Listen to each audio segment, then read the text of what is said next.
Reconditioned heads for Gravner Mark 6 all mist detector. For testing, the heads are connected to the unit and then we simulate the oil mist with some smoke detector spray sprayed on the head's path. Apart from hearing the alarm, we can also see the relevant indicator lights on both the head and the unit, as well as the message on the screen.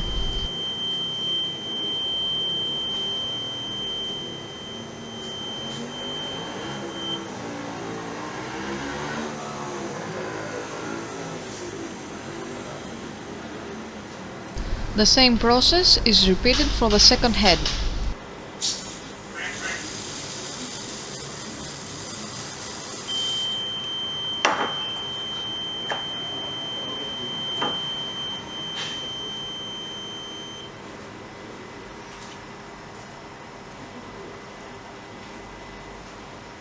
We can now see that both detector heads are working successfully and are ready to be delivered to the customer.